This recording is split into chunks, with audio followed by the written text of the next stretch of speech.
असलम उसकी नानी के साथ यूपी के आसपास के एक गांव में रहता था।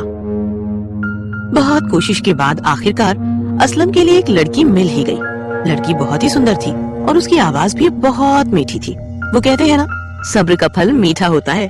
ठीक वैसे ही पूरे आसपास के गांव में बस असलम की बीवी नफीसा की सुंदरता के चर्चे हो रहे थे। वो इतनी सुंदर थी कि जैसे आसमान से उतरी कोई अप्सरा। असलम तो मानो सातवें आसमान पर था। असलम और नफीसा दोनों भी बहुत खुश थे।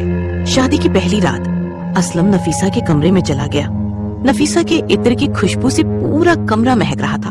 नफीसा घर की खिड़की से बाहर की तरफ देखते हुए खड़ी थी। चांद की रोशनी में नफीसा इतनी सुंदर लग रही थी जैसे चांद भी उसे देखकर उसकी सुंदरता से मोहित हो जाए।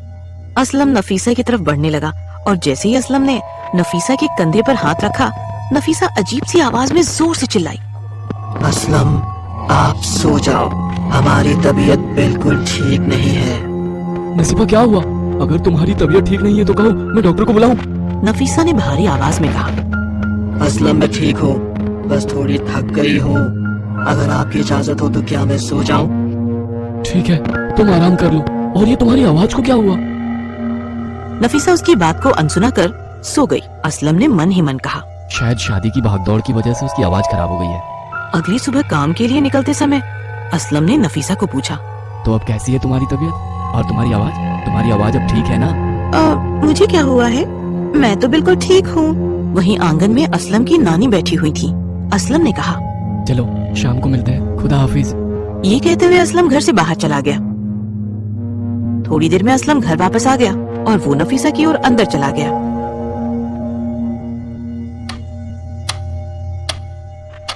कुछ देर बाद असलम वापस काम पे जाने लगा।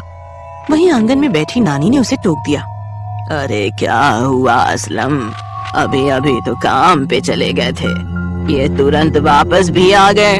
लगता है आज काम करने का तुम्हारा मन नहीं है। असलम बिना कुछ कहे नानी की बात को अनसुना करते हुए वहाँ से चला गया। रात को फिर से असलम नफीसा के नजदीक जाने की कोशिश करता है। वहीं नफीसा उसे इनकार करती है। मैं बहुत थक गई हूँ। असलम को नफीसा का ये बर्ताव कुछ अजीब सा लगा। अगले दिन असलम काम पे चला गया। कुछ देर बाद वो वापस आ गया और नफीसा के कमरे में चला गया। कुछ दिन ये सिलसिला चलता रहा। नानी मन में सोचने लगी, ये क्या चल रहा है? लगता है असलम का अब काम में बिल्कुल भी मन नहीं। एक दिन हर रोज की तरह असलम काम पे चला गया। नानी वहीं आंगन में बैठी हुई थी और कुछ देर बाद असलम वापस आ गया और नफीसा के कमरे में चला गया। नानी ने असलम को देखते हुए कहा, अरे कुछ कह नहीं सकते आजकल के नौजवानों को। थोड़ी ही देर बाद नानी की नजर आंगन के बाहर रास्ते पे पड़ी और जो नानी ने देखा उससे नानी काफी हैरान हो गई। नानी ने देखा असलम हाथ में टिफिन का डब्बा पकड़े हुए घर की ओर आ रहा था। नानी को तो कुछ समझ में नहीं आ रहा था। नानी ने कहा, अरे अभी अभी तू अंदर गया था, इतनी जल्दी बाहर कैसे आ गया? नानी ये क्या कह रही हो आप? मैं अपना बटुआ घर पे भूल गया था, वही लेने आया हूँ। नानी और असलम नफीसा के कमरे की ओर गए और जो उन्होंने देखा उनकी आंखें फटी की फटी ही रह गई।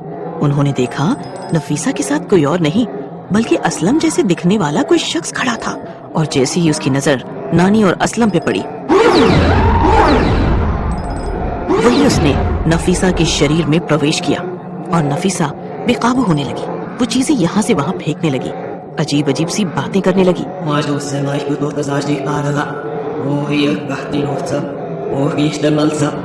असलम और नानी को कुछ समझ नहीं आ रहा था कि क्या करें। फिर वो आसपास के गांव वालों की मदद से एक पीर पाशा बाबा बंगाली से मिलने चले गए।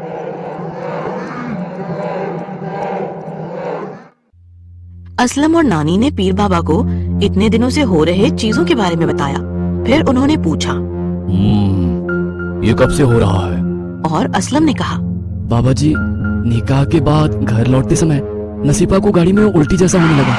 फिर बीच जंगल में गाड़ी रोकनी पड़ी। वहीं पास के एक पेड़ के नीचे नसीबा बैठी थी और फिर कुछ देर बाद उसे अच्छा महसूस होने लगा और हम घर की ओर निकल पड़े। घर आने के बाद तो सब कुछ ठीक था, पर जब रात हुई तो नसीबा अजीब सा बर्ताव करने लगी। पीर बाबा ने कहा, क्या तुम मुझे वो जगह दिखा सकते हो? हाँ बाबा, चलिए मैं आपको उस जगह पे ले चलता हूँ। और वो लोग उसी जंगल के बीचों बीच चले गए जहाँ उस दिन गाड़ी रुकी थी। अब पास की जगह को बाबा ने अच्छे से देख लिया।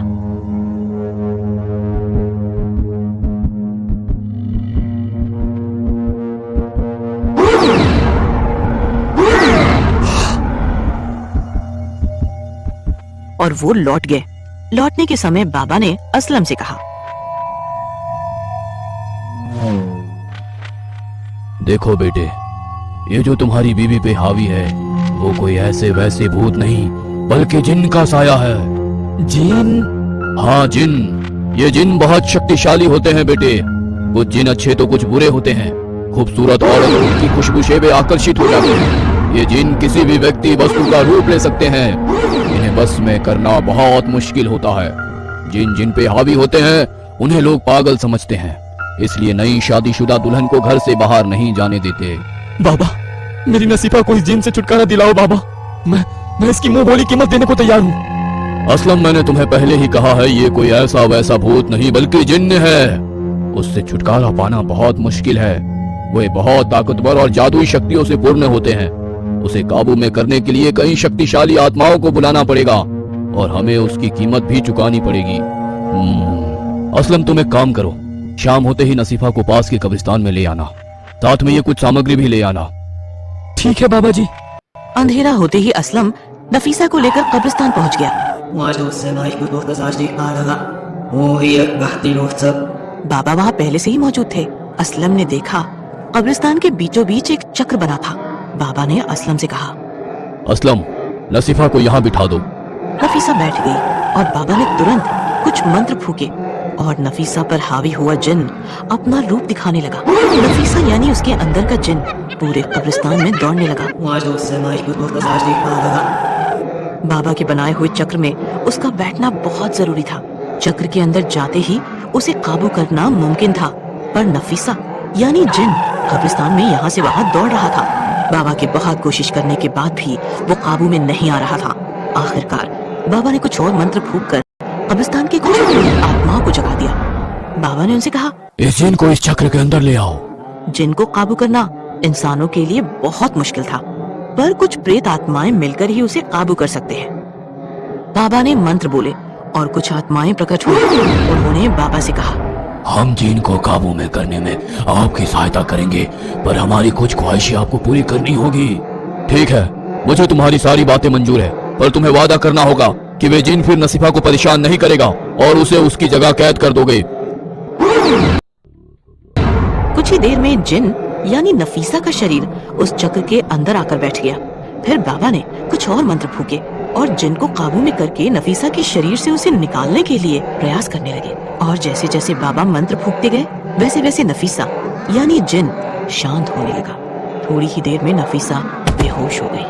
असलम घबरा गया। उसने बाबा की ओर देखा और कहा, बाबा, मेरी नसीफा। बाबा ने कहा, वो बिल्कुल ठीक है, ये लो थोड़ा पानी छिड़को।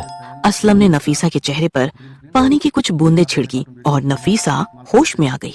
नफीसा और असलम ने बाबा से कहा, बाबा, हम आपके बहुत शुक्रगुजार हैं। आज अगर आप नहीं होते तो पता नहीं हमारा क्या होता। बाबा ने अपने थैले से एक तिलिस्मी ताबीज निकालते हुए कहा, ये ताबीज हमेशा अपने पास रखना। ये तुम्हें जिन, भूत, प्रेत ऐसे कई बुरी शक्तियों से बचाए रखेगा। असलम और नफीसा बाबा को शुक्रिया करके अपने घर की ओर निकल पड़े। असलम मन ही मन में कहने लगा, वैसे तो मुझे भूत, प्रेत, आत्मा पर विश्वास नहीं था और ना ही कभी होता, अगर मैंने उस दिन मेरे ही शक्ल के जिन को नसीफा के शरीर में जाते हुए ना देखता।